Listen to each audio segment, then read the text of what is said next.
and I'm sure this. What do you think about the idea, given that all these markets are merging together? Many of them have different rules and regulations. Many of them are actually correlated with markets that are going overseas, that are overseas. What would you think if you just got rid of all the regulation? You just got rid of all the regulation. You said it's an open field. No one has to read the 529-page paper. When they created the New York Stock Exchange over here, there was no SEC, there was no government body. They worked it out. What do you think would the market get worse or better? Would it be more fair? Would it be safer? What are your thoughts on that? I think that's easy. I think the markets will get worse, definitely. It's going to be difficult to create an environment where there are no rules and we have the kind of infrastructure we have today.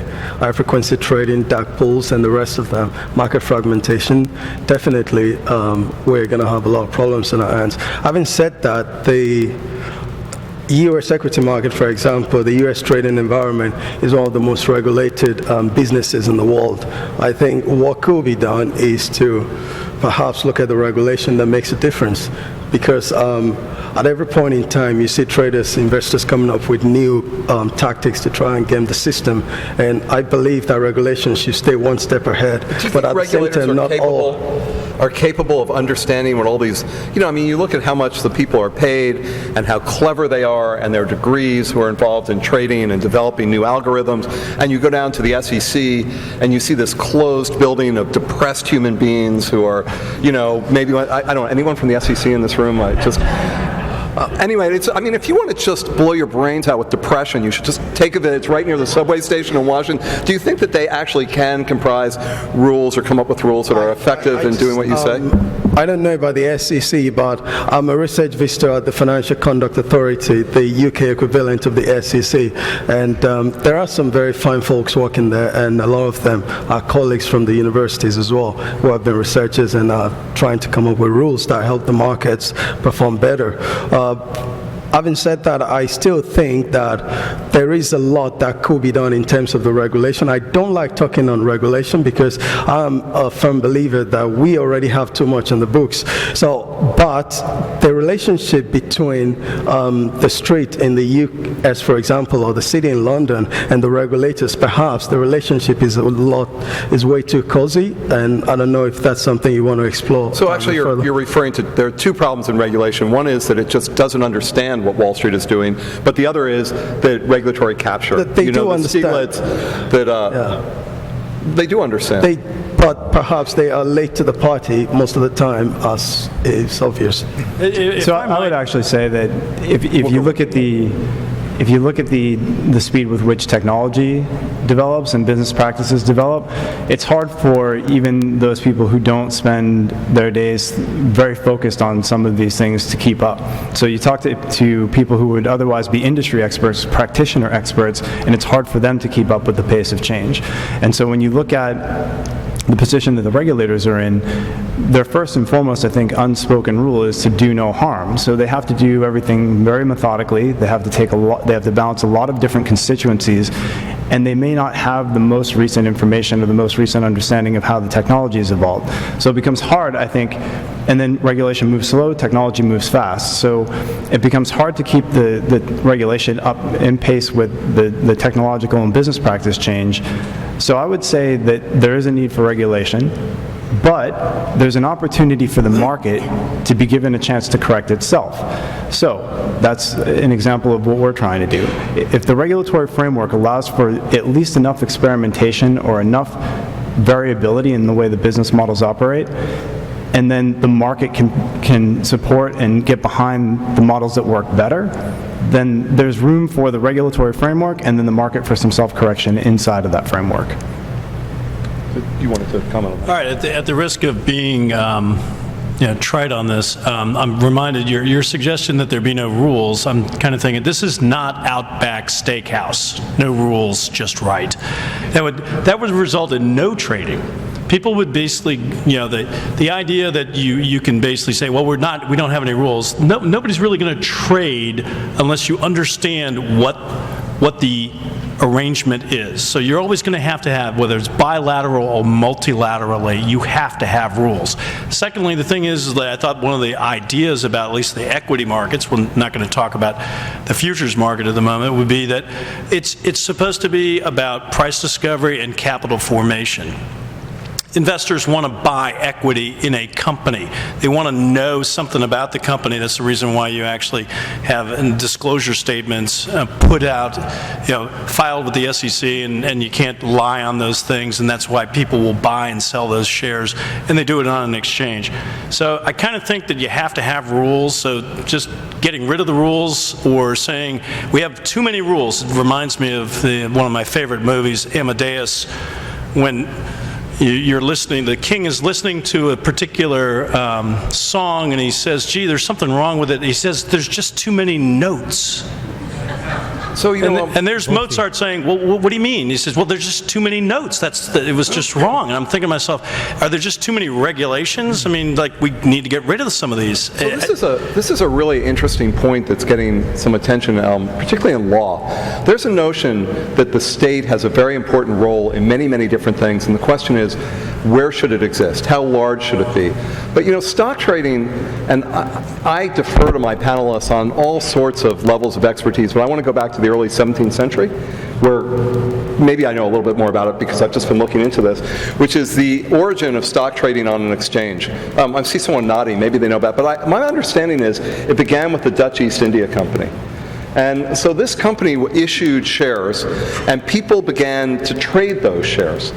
And there was very little litigation because there wasn't a process of litigation. And the question is, why did share trading begin, and why did it continue to function? And there is a school of economics that you may be aware of that says if you have actions that take place that are consistent and frequent, that organizations create rules to enable those things to happen.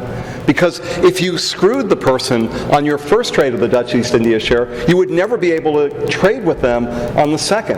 And then you create organizations that have very, very high credibility levels. And that actually played a big role in the creation of the New York Stock Exchange. People had tremendous faith in one another to consummate trades. And in fact, the disclosure rules that they began in the New York Stock Exchange. Now we've uploaded all those to Washington right now. And it's not that they didn't have rules in the early 17th century, but the rules were created by the market participants because frankly it's in everyone's interest to have some sort of system in which things can function smoothly. One of the questions we have right now is, are we at a Mozart moment where we have a beautiful musician creating remarkable things which Philistines like myself just cannot understand, and therefore we think there's too much notes? Or has the system become so complex, so encrusted, so intertwined between Washington and between the different financial markets that actually we see a large form of regulatory arbitrage going on that actually disintermediates a lot of people? Now I would imagine most people in this room have no idea whether they're getting a good price for their shares or a bad price for their shares. Well, let me jump in. I think the regulatory issue has a lot of layers to it, and I think what we're trying to talk about today is volatility and fairness. And when you think about how many players there are in the marketplace, there are fewer players from the traditional sell side because of the capital restrictions. So that regulatory component has eliminated, for example, Goldman Sachs. You'd had Goldman Sachs Asset Management, a buy-side shop, but Goldman Sachs would also have several trading books that would interact in multiple marketplaces. So that inherent liquidity for their profit engine, if you will, added players to the marketplace. And same thing at Morgan Stanley and all the other shops.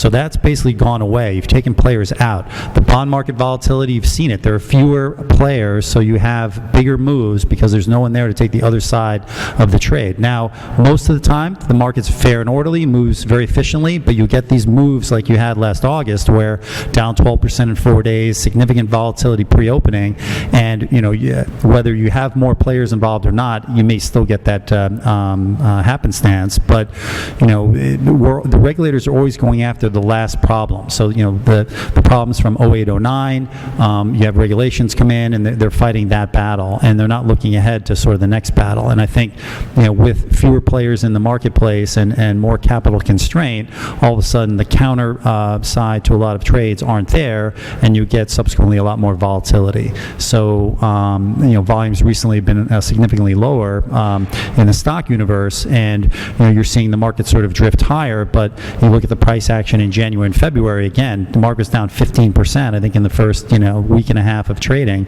and then corrected itself and came back to unchanged. Would you have a more dampened volatility environment if there were more players? The answer is probably yes.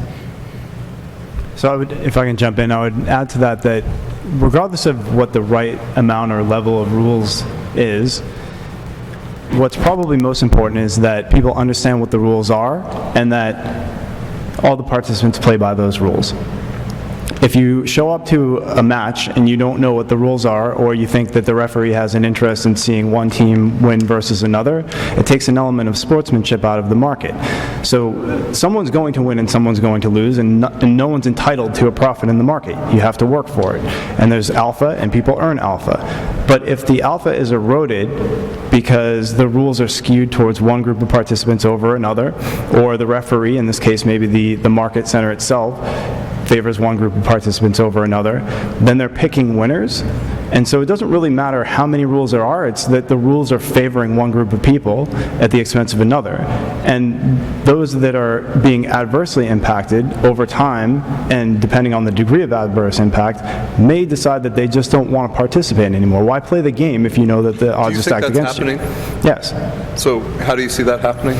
So if you look at the way that the market has evolved, at least in the last 10 years, the exchanges in particular have focused so heavily on speed that their product set has oriented around catering to high-speed traders. Now, there's some value in automation, and again, technology is a neutral thing, and many benefits from technology. But if you can buy faster access, if you can buy an advantage from the market, from the referee or the venue, the place where the game is supposed to be played, then the focus becomes about racing. And so those that invest in fundamental research, that are drawing their alpha from fundamental research, may be less inclined to do that. And then it creates an adverse impact in the market overall and erodes the health of the market.